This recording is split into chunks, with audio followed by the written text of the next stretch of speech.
So some of you are probably expecting that today we would talk about part 2 of that How to Sell Your Art series, and you would be wrong.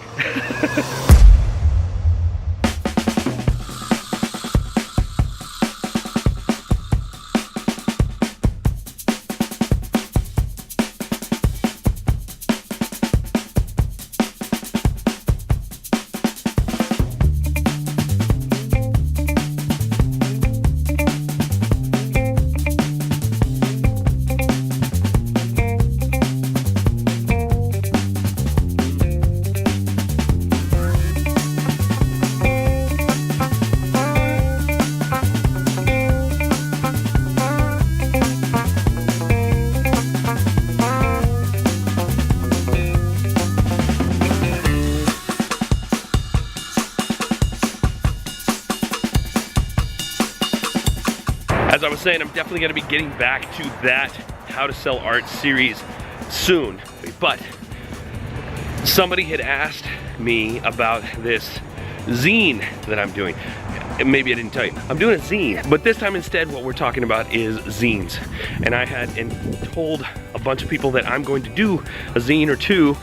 And when I mentioned it on Instagram, I got a few people saying, what is a zine and how do you do one? Since I have to make one anyway, I figured I would do a little video for you guys kind of explaining the process about hows and whys, about why you would make a zine, why you want a zine, and how it all works out. Now, I'm no expert on the timeline, the history of zines themselves, but where they basically started was in kind of the punk rock DIY culture of fans interested in a particular topic. Sorry, that guy was a little distracting. It started in the punk rock culture, people talking about punk rock music or punk rock things, general ideas, poems, artistry, whatever, then self-publishing them by putting together these little booklets, taking them to their local copy center, and then Xeroxing them, put them together, bind them, and then distribute them. Now, this has kind of been happening since the beginning of time, so I wouldn't say that the punk rock culture definitely invented the idea of the zine, but the idea of the DIY, do-it-yourself, fly in the face of traditional media, I'm gonna publish whatever I want, that definitely came from 60s, 70s, alternative punk rock culture. Like I said, I'm no historian here, but I'm pretty sure that's where it came from. Today, zines are found everywhere and in all types of categories, niches, forms, sizes. There are literally 0 rules to zines whatsoever. You do whatever you want, and that is the beauty of them. I myself am going to be doing one that's kind of a mix of all the stuff that I've done, some of the stuff you've seen on Instagram, some of my writing, a mix of different things. If you're going to go along on this little journey about how to build this thing, you can do whatever you want. You can make it your art, you can make it photography, you can do writing, you can do fan-related information. No rules, that's the best part. By the way, if I sound a little raspy and winded, more so than normal, it's because I've had a cold pretty much all week since the last video, and it's a little hard to breathe. Talking, walking, videotaping, and breathing at the same time, a little bit more difficult than normal. So if you want to make your own first zine, the most important thing you need to decide is that content. Because yes, you can compile a bunch of crap together, put it in a zine, and say, hey, look at this zine I made. But what people who are reading zines actually want is something of a compendium, collection of whatever it is that you want to talk about. You want something cohesive that has a unified theme. It doesn't have to be super tight, but at least tight enough to maintain their interest. If you plan on selling these, like I plan on selling mine, then you definitely want to have some cohesion, because people aren't going to pay $5 to $10 for a zine if they don't know what it's about. So content is absolutely your #1 factor for your zine. What are you going to talk about is the most important thing. #2 would be your layout. Do you want to have a quarter page, have a half page, a full page, a landscape, portrait, whatever way you want to go?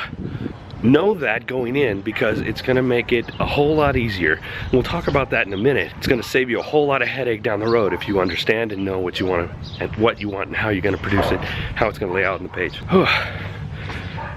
Running out of breath. I hope you guys appreciate this. The efforts I make to serve up content for you. The third most important factor in your zine is how are you going to produce it? How are you going to print it? The third most important factor is printing and production. Understanding how you are going to print that zine will better help you decide how you're gonna lay it out and what you are going to fill your content with. For instance, if you are going to do total DIY, print from your own printer, copy at the local copy center, then print quality doesn't necessarily need to be a #1 factor. If print quality isn't going to be one of your top priorities, then production of images don't need to be top priority. So you don't need to have the super most absolute crisp images every single time. It helps, but it doesn't have to be that way because the production is not going to fulfill your needs image quality wise if you're going DIY like that.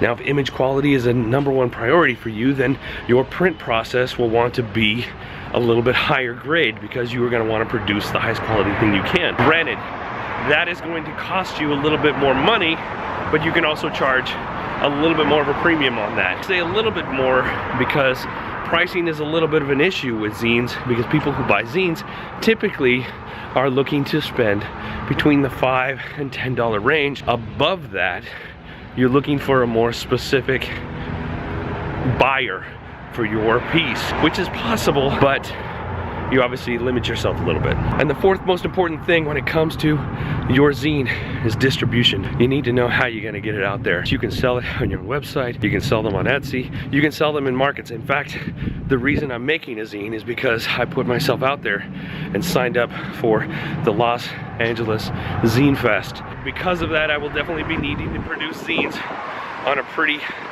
quick type basis. I'm obviously going to need content to sell at the Zine Fest if I'm going to be in the Zine Fest. So as I said, long story short, there are no rules to this. You can do whatever you want. It's a good idea that you make your decisions early rather than trying to fit them into some sort of box down the road. That being said, let me go ahead and show you how I'm going to build mine. First, before we get on with the zine thing, this canvas, let me show you. This is one of the canvases that got destroyed years ago. I don't know how well you can see it, but basically it's torn. I was gonna throw it away, but I think I'm just going to leave it and it will be my backdrop, and I'll just buy cheap gesso to cover it up. All right, let us begin.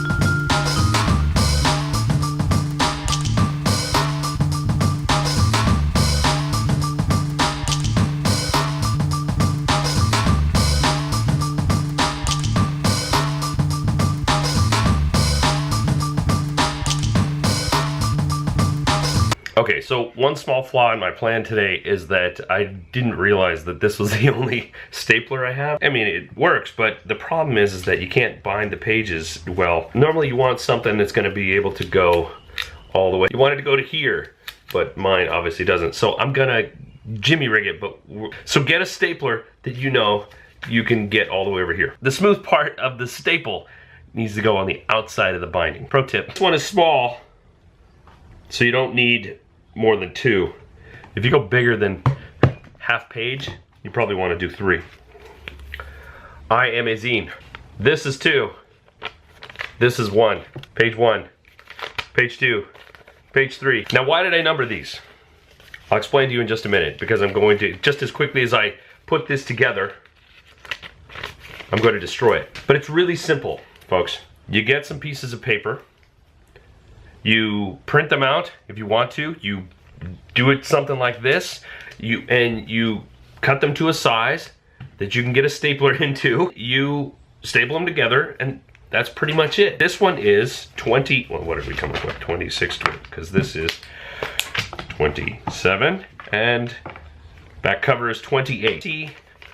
8 pages. All I did was take 3 pieces of regular paper and then something for cover quality, you know? Like that. That's all I did. This was just for screwing around. I didn't do this for any other reason. Like, I'm not doing anything with this. I'm just showing you. I got that quickly. I just made that many pages. Now, if you print out, say, you know, a bunch of these pages and then you bind them all together. It's gonna, you know, it's gonna take some time, it's gonna take some effort. It'll be a lot cleaner than this, less messy. The reason I wanted to number these pages, and I'll show you in just a second, because you have to consider these things if you're going to DIY this, where you print this and you put them together, you need to understand what pages go where when you lay them out. This would be technically a quarter page. So let's say you had a print of 4 things on one page that you were going to cut in half and then fold down the middle for both of those halves to create this, right? Because this is technically a half page folded down the middle. You need to understand where the different